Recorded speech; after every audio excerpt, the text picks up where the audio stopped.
ಅತ್ತೆ scene open ಆದ್ರೆ hero entry ಆಗುತ್ತೆ ಫುಲ್ ಥಿಯೇಟರ್ ಎಲ್ಲ ವಿಷಲ್. ಏನೋ ಪಿಕ್ಚರ್ ತೆಗಿತಾಳೆ ಅನ್ಸುತ್ತೆ. ಪಿಕ್ಚರ್ ತೆಗಿತಿದ್ಯಾ? ಯಾರು ಹೀರೋ? ಇನ್ಯಾರ ಮಾವ ನೀವೇ. ನಾನಾ? ಸಿಕ್ಸ್ ಪ್ಯಾಕ್ ಮಾಡ್ಕೊಂಡ್ರೆ ಮಾತ್ರ.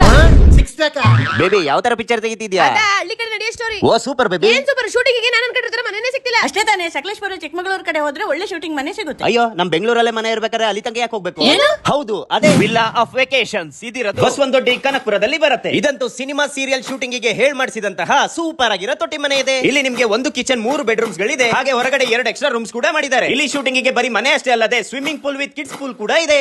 ಹಾಗೆ ಕಾಫಿ ಟೀ ಕುಡಿತಾ ಮೀಟಿಂಗ್ ಮಾಡಂತಹ ಒಳ್ಳೆ ಸ್ಪಾಟ್ ಕೂಡ ಇದೆ. ಇನ್ನ ತೋಟ ಅಂತೂ ಎಷ್ಟು ದೊಡ್ಡದಾಗಿದೆ ಅಂದ್ರೆ ನಂಗಂತೂ ಸಾಕಾಗೋಯ್ತು. ಇಲ್ಲಿರೋ ಬ್ಯಾಕ್ ಗ್ರೌಂಡ್ ಸೀನರೀಸ್ ಅಂತೂ ಸಕ್ಕದಾಗಿದೆ, ನೋಡಿದ್ರಂತೂ ಕಳೆದೋಗ್ತೀರಾ. ಇದು ಟೋಟಲ್ ಆಗಿ 10 ಎಕರೆಯಲ್ಲಿ ಮಾಡಿರಂತ ಜಾಗ. ಇನ್ನ ಪ್ರೈಸ್ ಅಂತೂ ಕಂಪ್ಲೀಟ್ ರೀಸನಬಲ್ ಆಗಿ ಮಾಡಿಕೊಡ್ತಾರೆ. ಇದ್ರ ಬಗ್ಗೆ ಇನ್ನ ಜಾಸ್ತಿ ಡೀಟೇಲ್ಸ್ ಹಾಗೂ ಬುಕಿಂಗ್ ಆಗಿ ಈ ನಂಬರ್ ಗೆ ಕಾಂಟ್ಯಾಕ್ಟ್ ಮಾಡಿ. ಓ ಸೂಪರ್ ಬೇಬಿ, ಇವಾಗ ನಮ್ ಶೂಟಿಂಗ್ ಗೆ ಆ ಮನೆನ 1 ತಿಂಗಳು ಬುಕ್ ಮಾಡ್ಬಿಡ್ತೀರಿ. ಅದಕ್ಕೆ ನಿಮ್ ಪಿಕ್ಚರ್ ಅಲ್ಲಿ ನಂಗೊಂದು ಚಾನ್ಸ್ ಕೊಡಿ. ಅಷ್ಟೇ ತಾನೇ, ನೀನೇ ಸೆಕೆಂಡ್ ಹೀರೋಯಿನ್. ನಾನ್ ಸೆಕೆಂಡ್ ಹೀರೋಯಿನ್. ಹೋ ಸೆಕೆಂಡ್ ಅಲ್ಲಿ ಬಂದೋಗ್ತೀಯಾ?